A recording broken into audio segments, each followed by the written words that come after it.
Olá, alunos do segundo ano, vamos aí para mais uma aula de filosofia. Então, abra o livro aí na página 124, aí no tópico 3, né? Empirismo britânico.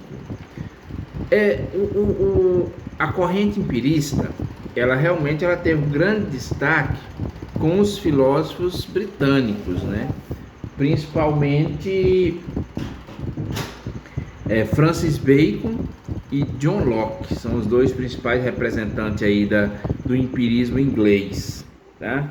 E qual é a grande diferença, que em se tratando, né, de idade moderna, nós vamos ter essas duas correntes de pensamento. A corrente de pensamento que nós vimos lá com Descartes, né, que é a corrente de pensamento do racionalismo. E nós vamos, a partir de agora, nós iremos analisar e ver aí a corrente empirista, encabeçado primeiramente aí por Francis Bacon, tá? E a diferença dessas duas correntes filosóficas é o racionalismo, ele vai embasar, ele vai estar embasado na capacidade eu não diria nem capacidade, né, mas na racionalidade, onde quem vai possibilitar a gente de conhecer as coisas é exatamente a razão, é o raciocínio, é a nossa capacidade de pensar. Ou seja, o conhecimento ele vai estar focado totalmente na capacidade que o ser humano tem de pensar. É tanto que Descartes ele usa aquele termo, uma frase muito conhecida que a gente viu na aula passada, do penso logo existo. Então Descartes ele vai usar esse termo, penso logo existo, ou seja, vai colocar toda a possibilidade de conhecimento na capacidade de raciocínio do ser humano. Então esse é o racionalismo. O empirismo, por sua vez, ele vai tirar o foco, tá? Ele vai tirar o foco da razão e ele vai dizer: o ser humano ele só é capaz de conhecer a partir das experiências que ele tem dos objetos. Vamos pegar essa caneta como exemplo, fazer assim para não pegar essa caneta. Ou seja, qual é a diferença? A diferença aqui é o seguinte: o empirista, para ele entender essa caneta, ele vai passar a estudar a composição física da caneta. O racionalista, ele vai tentar entender a caneta não a partir da experiência que ele teve com caneta, mas ele vai tentar compreender a caneta a partir do seu raciocínio, a partir da sua capacidade de pensar, que é o conceito. A razão, o racionalismo, ele trabalha com o conceito das coisas. Tá? Ele não se preocupa com a parte física das coisas, mas sim com os conceitos. Na aula passada a gente viu o Descartes, lá no discurso do método, e hoje nós iremos ver o Francis Bacon, aí com o saber é poder. Francis Bacon, né, que viveu aí no final do século XVII, né, século XVI, até meados do século XVII, era nobre inglês, fez carreira política, chegou a ser chanceler no governo do rei Jaime II. Como filósofo, ele contribuiu com algumas obras, né? Nós temos aí a Grande Instauração e o Novo Órgão, são as duas principais obras de Bacon. De acordo com o espírito da nova ciência moderna, Bacon aspirava a um saber instrumental que possibilitasse o controle da natureza. O que Bacon ele foi bastante empírico aqui, ou seja, ele tentava criar instrumentos. Instrumento significa dizer que é fora, não é da razão. Ele tentava criar instrumentos a partir das experiências na tentativa de dominar a natureza, de manipular a natureza, de conhecer a natureza a partir das experiências. Por isso, ele era um crítico severo da filosofia medieval. Por quê? A filosofia medieval, e aqui tem esse ponto em comum com a filosofia racionalista, que é criticada por Bacon. Bacon ele vai criticar a filosofia medieval exatamente porque era uma filosofia contemplativa.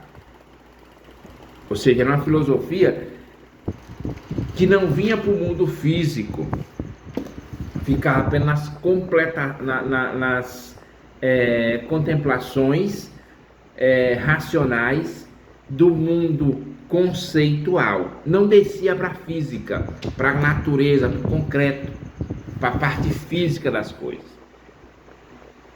Na obra O Novo Órgão, aqui o termo órgão ele é interpretado como instrumento do pensamento, e ele critica a lógica aristotélica da dedução. O que é a dedução? A dedução é você partir de um conhecimento particular para um geral. Uma velha frase que é muito usada por Aristóteles e depois pelos estudiosos da filosofia, que é a frase: Sócrates é homem, todo homem é mortal, então logo Sócrates é mortal. Eu parti do particular afirmando que Sócrates é homem, fui para o geral dizendo que todo homem é mortal, e concluí dizendo que Sócrates é mortal porque ele é homem. Ou seja, isso é um conhecimento indutivo. Eu parto de um caso particular, vou para um caso geral, universal, e concluo. Isso aí é dedução. No caso Bacon, ele vai colocar que é necessário uma nova forma de concepção. Então ele diz assim, critica a lógica aristotélica por considerar a dedução inadequada para o processo da ciência. A ela opõe o estudo pormenorizado da indução como método mais eficiente de descoberta, insistindo na necessidade da experiência e da investigação de acordo com os métodos precisos. Ele é bastante prático. Bacon ele vai tentar estudar as coisas a partir da realidade prática, da realidade física. Ele vai colocar os 4 ídolos, tá, que dificulta a compreensão da realidade. Então, qual seria o primeiro ídolo? Nós temos aí o ídolo da tribo, o ídolo da caverna, o ídolo do mercado e o ídolo do teatro. Segundo Bacon, esses 4 ídolos, esses 4 elementos que tem na sociedade, eles têm a capacidade de atrapalhar que nós conheçamos a realidade. Como seria o ídolo da tribo? São aqui o ídolo da tribo que Bacon coloca, pessoal, são os preconceitos, que nós aprendemos, que nós adquirimos na nossa própria comunidade. Entenderam? Então, as coisas do nosso dia a dia. É o primeiro ídolo que, segundo Bacon, atrapalha a gente compreensão da realidade. Segundo ídolo, o ídolo da caverna. são provenientes de cada pessoa como indivíduo, afirma Bacon. Diz assim, ó, cada um tem uma caverna, uma cova que intercepta e corrompe a luz da natureza, seja devido à natureza própria, singular de cada um, seja devido à educação ou à conversação com os outros, seja pela leitura dos livros ou pela autoridade daqueles que se respeitam e admiram. Aqui essa questão do mito da caverna de Bacon, ele vai colocar a questão das nossas próprias dificuldades pessoais. Ou seja, todos nós vivemos na caverna, nosso mundo. O ídolo da tribo é a influência da sociedade. O ídolo da caverna, o ídolo da caverna são as nossas próprias dificuldades particulares que a gente vai adquirindo ao longo da nossa vida. Desculpa, o som está bravo. E ídolo do mercado ou do fórum são os que decorrem das relações comerciais nas quais as pessoas se comunicam por meio das palavras, sem perceber o efeito perturbador da linguagem, que distorce a realidade e nos arrasta para as inúteis controvérsias. Por exemplo, ao exemplificar a origem do movimento com a ação de primeiro motor imóvel atribuído a Deus, Aristóteles não faz filosofia, mas teologia. Para Bacon, as ciências naturais dispensam conceitos abstratos e vazios. Então aqui o que acontece? Aqui, ó, são as pessoas, para vocês terem uma ideia aqui, esse Deus do mercado, eles são o quê? São aquelas relações comerciais nas quais as pessoas... São as relações, digamos assim, são os negócios. São os negócios. São os meus interesses particulares. E para Bacon, eles também dificultam, tá? Eles dificultam a compreensão da realidade. Por quê? É muito simples. Se eu estou fazendo um negócio comercial, muitas vezes eu fujo da realidade, eu não faço algo baseado no que tem que ser feito, mas sim baseado nos meus interesses. E tem o ídolo do teatro, que são o quê?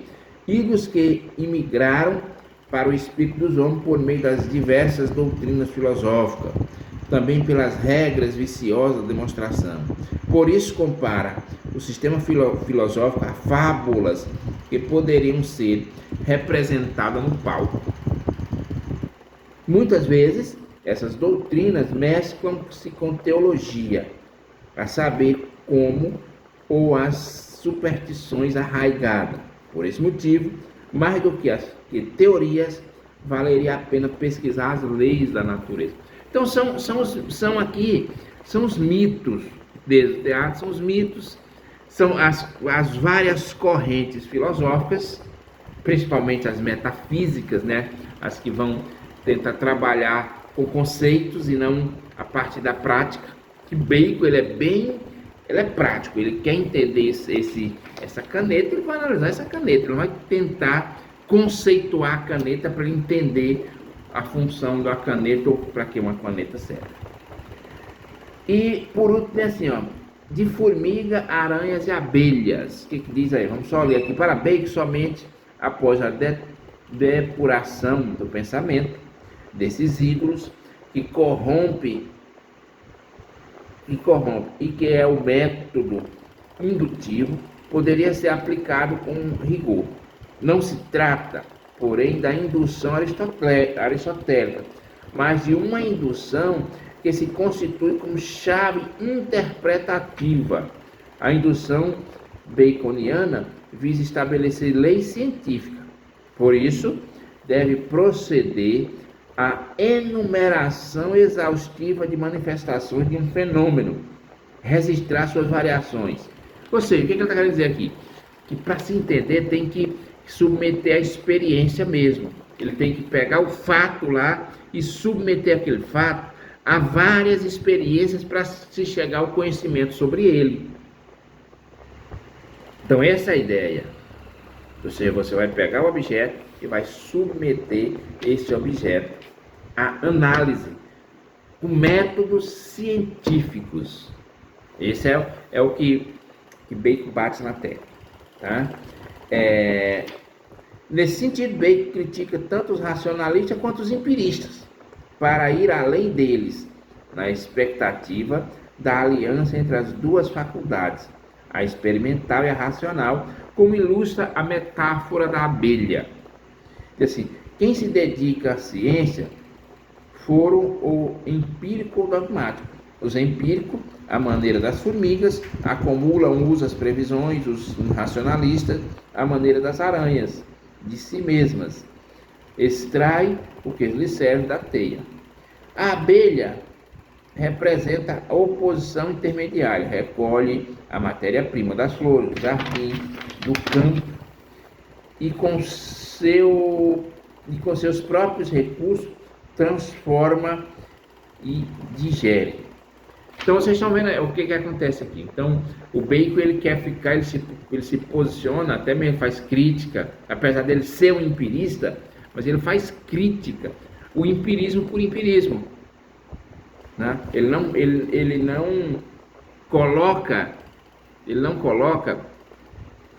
vamos dizer assim, ele não vai colocar o empirismo acima, algo que não se pode fazer crítica. Apesar dele ser um empirista, ele tece inúmeras críticas à teoria também do empirismo. Tá bom, pessoal? Então fica assim nosso pensamento de John Locke. Eu queria que vocês aí lessem aí na página 124, a partir aí do empirismo britânico, lessem aí o pensamento de John Locke e fizessem um pequeno texto falando dos quatro ídolos da filosofia John Locke não, desculpa, Francis Bacon, tá? Francis Bacon.